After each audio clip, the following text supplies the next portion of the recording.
वैश्विक स्तर पर आर्टिफिशियल इंटेलिजेंस आधारित कई तरह की फेस रिकॉग्निशन तकनीकों का उपयोग किया जा रहा है।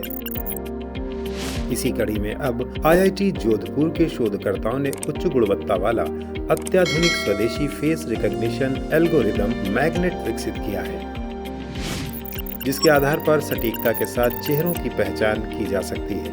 इस तकनीक के द्वारा लापता लोगों की तलाश और दुर्घटनाओं के दौरान लोगों की सही पहचान करने में मदद मिलेगी। खास बात यह है कि ये एल्गोरिदम चेहरे में उम्र के साथ आने वाले बदलावों को चिन्हित कर पुरानी तस्वीर से भी चेहरे की पहचान कर सकती है। इससे लंबे समय से लापता लोगों को भी तलाश किया जा सकता है। पिछले दिनों IIT हैदराबाद में आयोजित इन्वेंटिव 2024 में इस तकनीक का सार्वजनिक प्रदर्शन किया गया।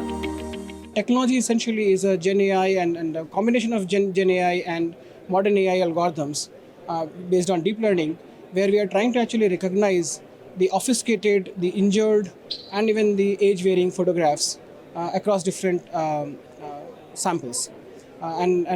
We have tested our technology in different settings, including the Balasore train accident that happened. Our algorithm actually was able to recognize 120 bodies.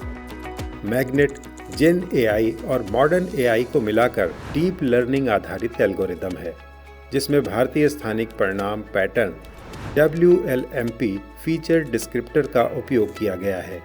शोधकर्ताओं ने एक ID एजेंडर नाम से डेटाबेस भी तैयार किया है, जो उम्र के साथ बदलने वाले फीचर्स के साथ साथ डीप फेक जैसी समस्या का भी समाधान कर सकता है। So this technology can be used in several social good applications, as I said, like missing children cases, or even actually the cases which are long pending, that there may be age variation of 5 year, 10 year, even 20 years, or even the document photographs which are now very old and it has the paper effect or even the scratch of the document,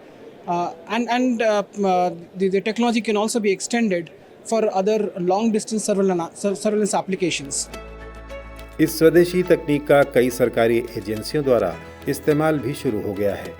अगले 2 से 3 साल में इस algorithm को और advance करके इसके व्यावसायीकरण की योजना बनाई जा रही है, जिसके आने से एडमिनिस्ट्रेशन और कानून व्यवस्था के साथ साथ धोखाधड़ी और आतंकवाद जैसी समस्या से निपटने में भी सहायता मिलेगी।